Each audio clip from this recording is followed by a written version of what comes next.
Alhamdulillahi wasalatu wasalamu ala rasulillahi sallallahu alaihi wa alihi wa sahbihi wa sallam alqaili fil hadisihi sharif ballighu anni walau ada rubba muballagin aw amin muballigi aw kama qala alaihi salatu wassalam wa ala alihi wa sahabihi wa azwajihi wa zurriyatihi wa itratihi wa ahli baitihi wa ummatihi khayra ummatin ukhrijat lin-nas la'annahum ya'muruna bil ma'ruf wa yanhauna 'anil munkar Allahumma ij'alna min khassati hasatihim.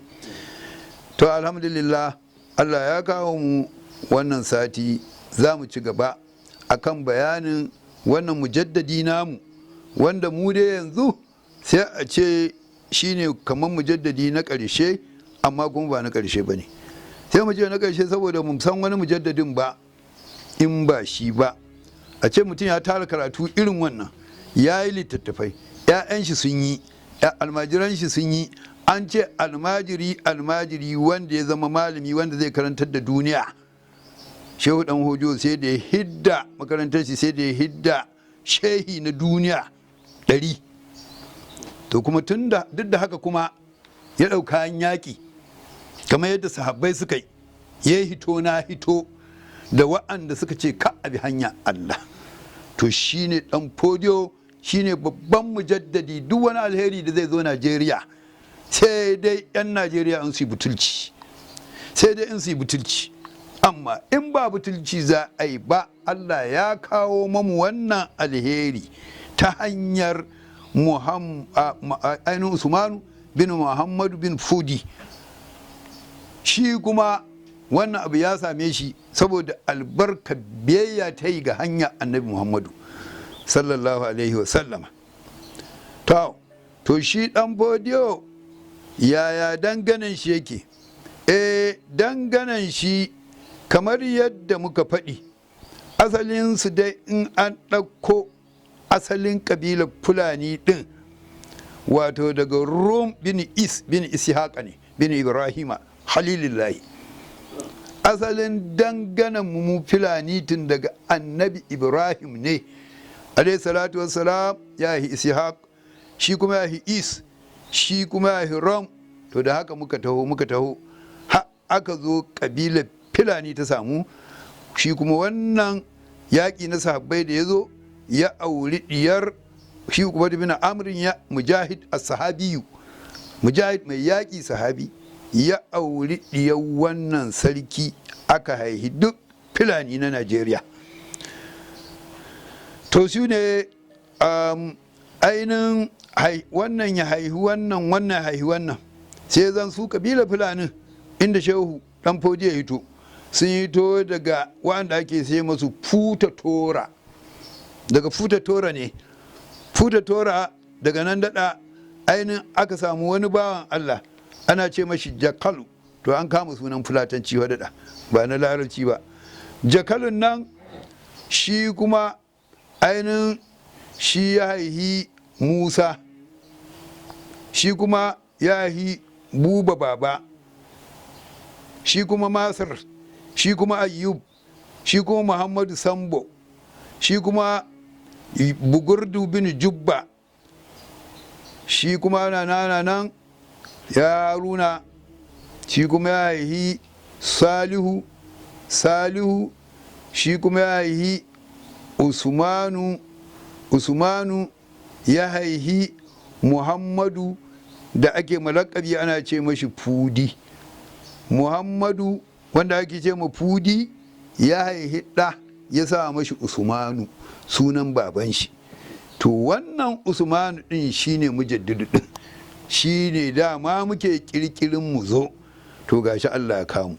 To kuma duk wa'annan kabila hakun ga Fulani ne fa, Fulatanci suke, dan sun ce duk malamin da Shehu dan Fodiyo yayi bai karatu wurin Balarabe ba, ko da daga Fulace sai Bahaushe, duk wannan karatun da Allah ya bashi.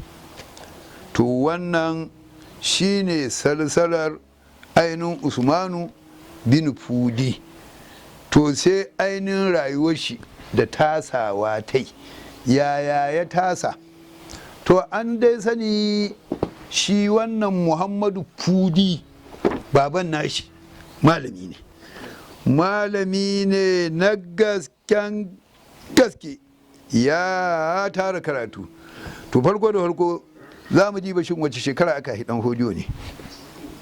Shekarar da aka hidan hodiyo hijira ta musulunci ta annabi Muhammad sallallahu alaihi wasallama, hijira na 1169, hijira na da 1169. To kuma kun san galibi karatun tarihi akan dan sassaɓa, wasu ba mamaki a ga wani karatun ya ce ko ya rage haka ko ya ƙara ko kuma a yi daidai haka, wadda za ta yi daidai da miladiya haihuwar annabi Isa alaihi salatu wassalam, kun ga 1744. Shehu Dan Fodiyo Usman ya tasa gaban uwayen shi Muhammadu Fudi da kuma tsohuwa ta ana ce mata Hawwa'u, ya tasa tsakaninsu su iyayen nan suke karantar da shi, uban shi ke ta karantar da shi da uwar shi Hawwa'u suke karantar da shi. Ya kwashi karatu kawai, ya yi ilimi, ya tashi da ibada, aka yi mashi wata irin tarbiyya tun yana ɗan ƙarami. Bai kai abin da Laraba ke ce murahiku ba, bai kai ma ga ya kusanci balaga ba, tun sannan ya kwashi karatu, wanda da tijai ne ki za su kai wannan karatu. Tun yana ɗan ƙarami ya kwashe shi, ibada da kawaici da mutunci da tsaron mutunci da gwada shi ɗan manyan mutane ne. Wannan kuma sai dai a zo wurin shi tun yana yaro a kwaikwaya. To ai dama tsari ne na Allah, shiri ne na Allah.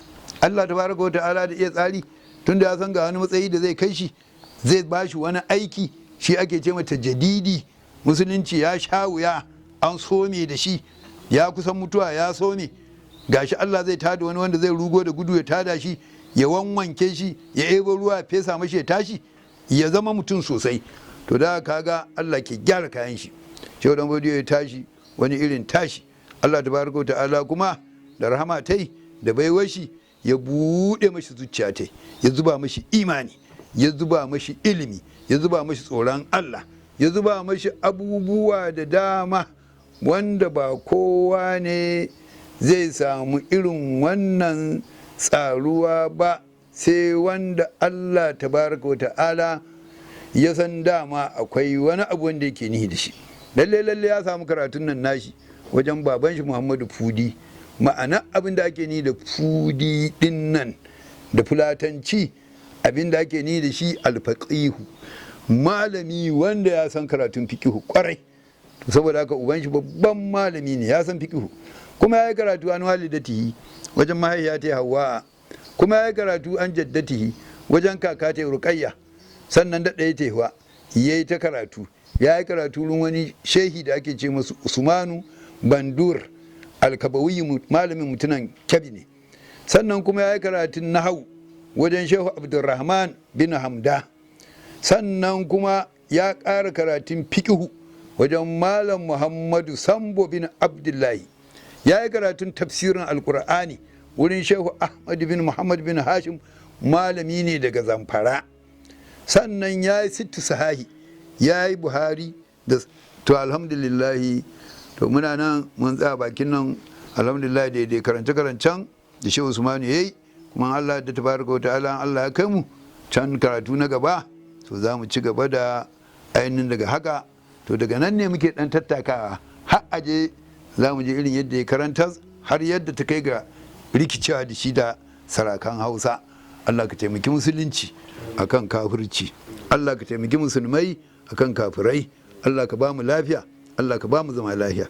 Ƙasar nan tamu Allah ka ba mu lafiya, ka ba mu zama lafiya.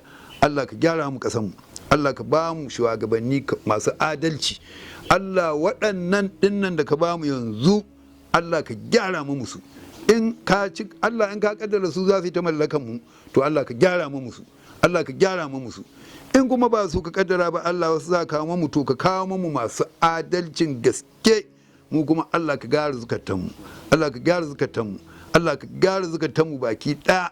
Wannan fitinu da ake fama da su, Allah laysa laha min dunillahi kashifa. In wa ba kai ba, Allah ba mai yayi wannan abu. ya afu kai mu afuwa, ka yaye mu wannan musiba.